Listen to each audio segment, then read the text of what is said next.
सहारा enterprises, तुमच्या स्वप्नातली गाडी आता कमी किमतीत। इचलकरंजी शहरालगत असलेल्या कबनूर चंदूर रोडवर कोन्नूर पार्क मधल्या सहारा एंटरप्राइजेस इथं पश्चिम महाराष्ट्रातली विविध बँका आणि फायनान्स कंपन्यांनी जप्त केलेल्या जुन्या दुचाकी आणि चारचाकी गाड्यांची विक्री केली जाते। शोरूम किमतीपेक्षा 25 ते 50% पर्यंत कमी दरात, उत्तम स्थितीत आणि संपूर्ण कागदपत्रांसह त्वरित डिलिव्हरी।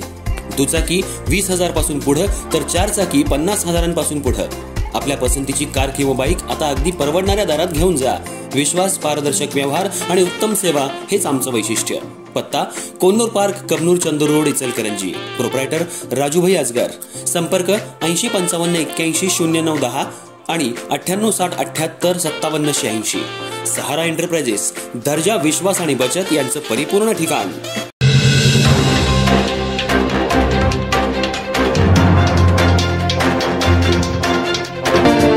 नमस्कार, मी तेजस्विनी मगदूम।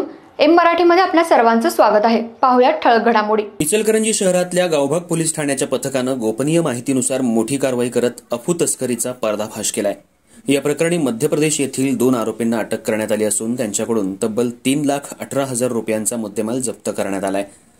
काल रात्रीच्या सुमाराला थोरात चौक, खवरे मार्केट कमानीजवळ विक्रमनगरकडे जाणाऱ्या रस्त्यावर पन्हाळकर मोटर्स समोर गावभाग पोलीस ठाण्याचे कर्मचारी अमर शिरढोणे यांना मिळालेल्या गोपनीय माहितीनुसार परिसरात पाळत ठेवण्यात आली होती।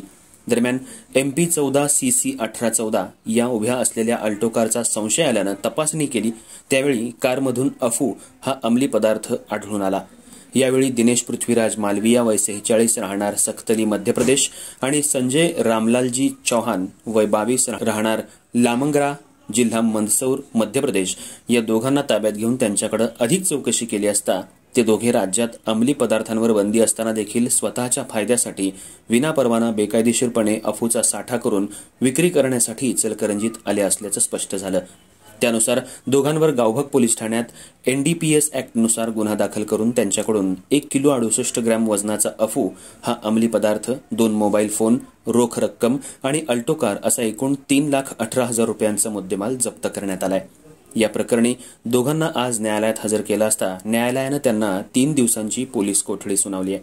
तर या प्रकरणी पुढील तपास महिला सहाय्यक पोलीस निरीक्षक पूनम माने करत आहेत।